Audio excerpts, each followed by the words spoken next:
I was initially planning on calling this video Exploring the Theme of Redemption in Rurouni Kenshin. But as Bonsai Pop has entitled his video, Rurouni Kenshin, The Art of Redemption, I decided to change it to how Rurouni Kenshin taught me the value of restorative justice. Okay, this video is by and large centered towards Rurouni Kenshin fans. If you have not seen the live action of Rurouni Kenshin, the final, and Rurouni Kenshin, the beginning, do yourselves a favor and watch it. It is the greatest movie of 2021. I consider them two parts of the same movie. So please do yourself a favor. It doesn't matter which order you watch it, whether you watch it the beginning first or the final first.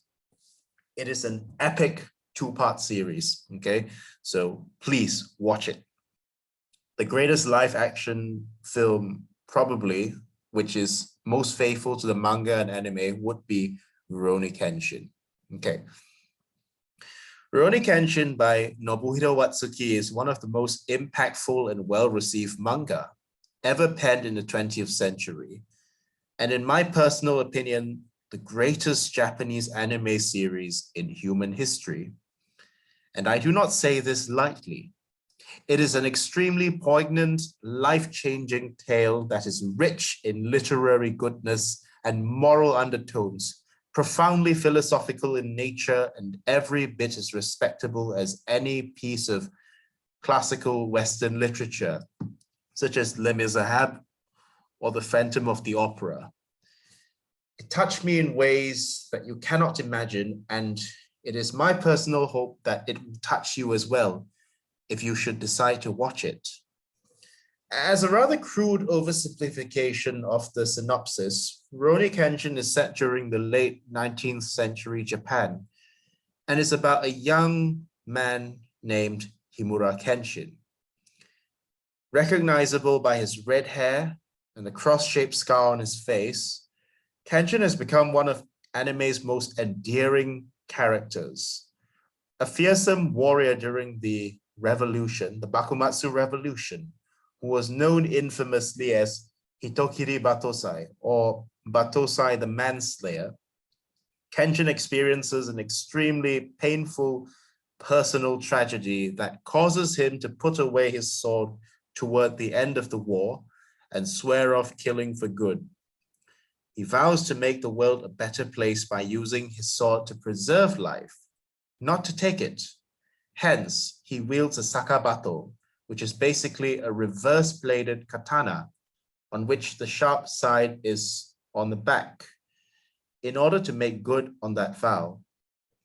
By the time Rurouni Kenshin takes place, the Meiji era has come. The Meiji government has been in power for well over a decade.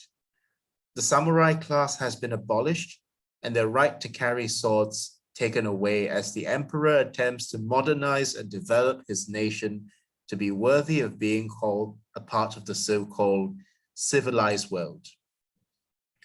Kenshin is now something of an anomaly in this new world that he helped to create. On one hand, while he is a highly respected member of society for being one of the leading warriors during the Meiji Revolution, and given a special privilege to carry a sword in public, he's still very much a man of the old world. Despite the influx of Western values and customs into Japan as a result of the Meiji Restoration, Kenshin wears a Japanese kimono and still strongly adheres to the Confucian values of the 5 Confucian values, such as loyalty, honor, integrity, justice, and uprightness. And he still adheres to the code of the samurai, which emphasizes the importance of honor, courage, benevolence, and self-sacrifice. You could say that Kenshin himself is a walking enigma. While he helped engineer change in the socio-cultural landscape of Japan, he has also made men like himself somewhat obsolete in this new era. As such, he wanders around the nation as a traveling ronin, a masterless samurai, hence the title of the story, Rurouni Kenshin, Kenshin, the Wandering Samurai. Kenshin's life changes when he meets Kaoru Kamiya, a young fencing instructor who becomes his landlady and eventually ends up falling in love with him. Sagara Sanosuke, a brusque and uncultured but righteous martial arts master, Yahiko Myojin, an orphan boy from a samurai family, and Takani Megumi, a female doctor. It is their lifelong friendship that gives Kenshin's life purpose, as he strives to protect his new adopted family with every fiber of his being. The late South African president Nelson Mandela once said, "Every saint has a past and every sinner has a future."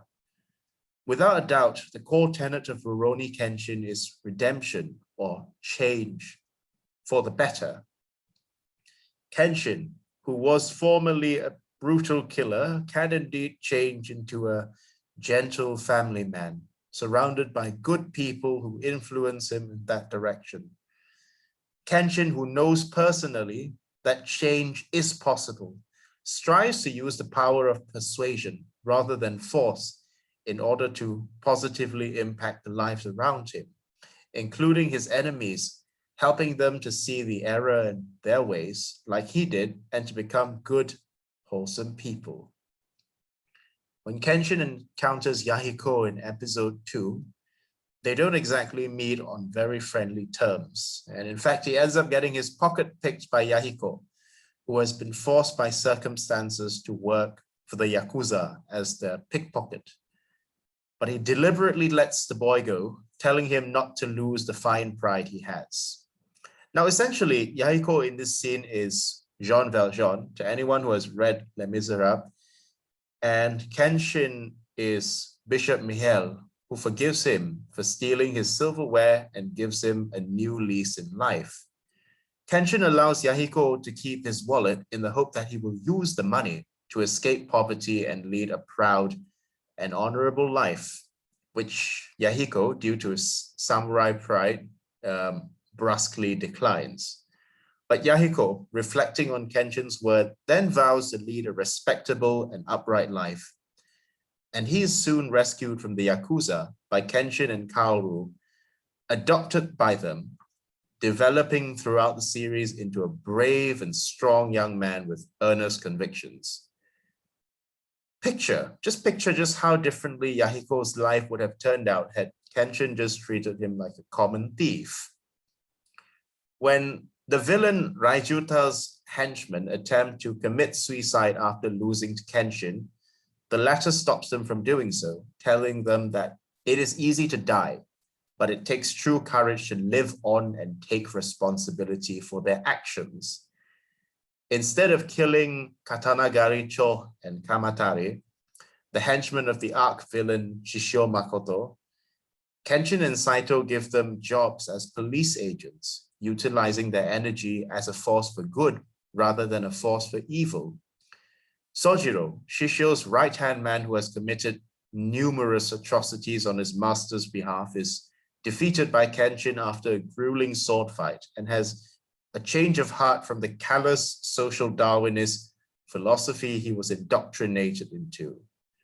As a result of being bested by Kenshin, he begins to doubt his own worldview that only the strong deserve to live, and he turns over a new leaf and goes on a journey of self-discovery to discover the truth about the world, which he realizes isn't as simplistic as he had previously assumed.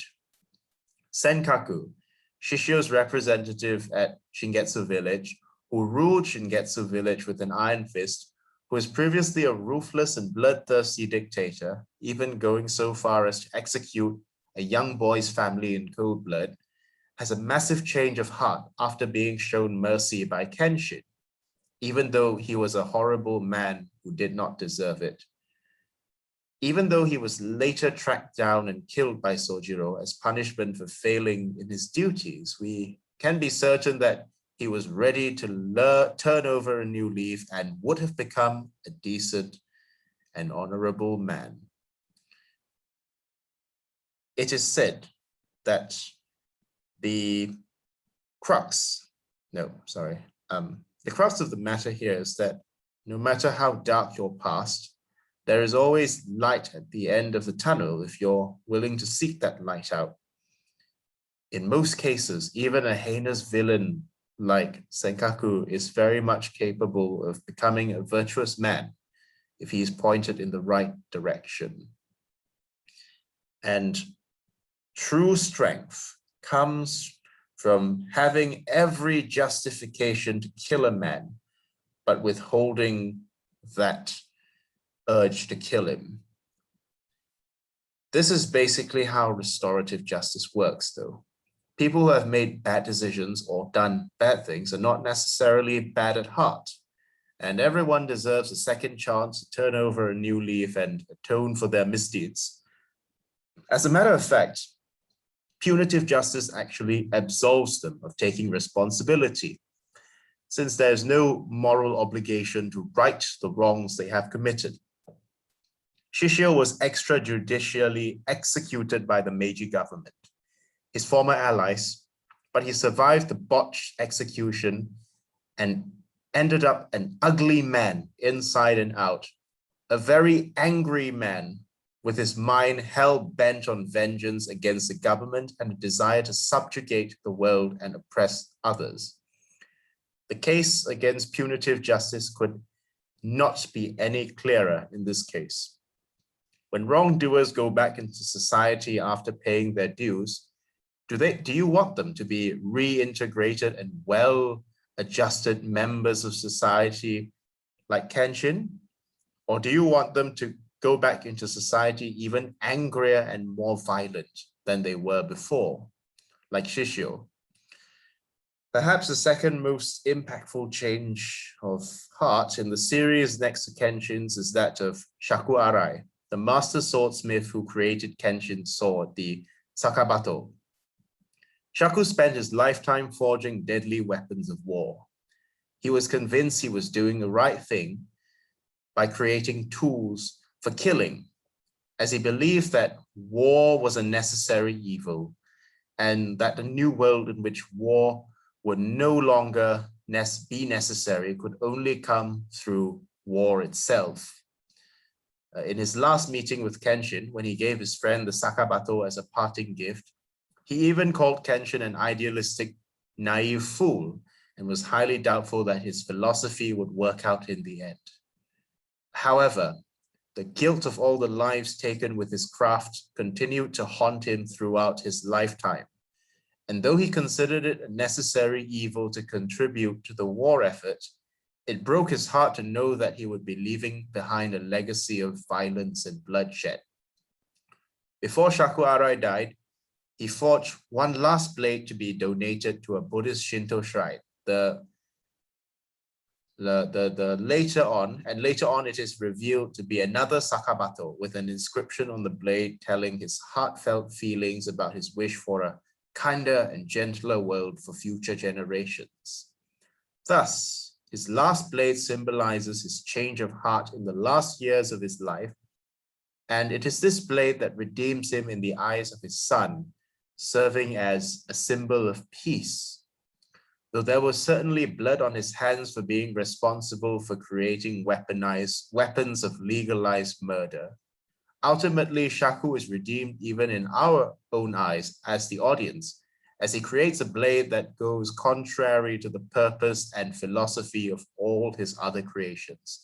And it is Kenshin to whom the blade is entrusted, as he epitomizes the ideal of using martial arts to preserve life, not to take it. Rurouni Kenshin, like a tale of two cities, tells us time and again that there's potential for good in us. And it leaves us with a rather optimistic message that every human being, no matter how awful their actions in the past, has the capacity for good once they see the error in their ways. it's a very Confucian message in this sense. And this is a truism that seems to keep repeating itself time and again throughout the series. Redemption is a theme that keeps popping up again and again and again. Kenshin not only saves the innocent people who fall victims to the injustices of the world, but also the very perpetrators of these injustices, who may very well have been victims in the first place.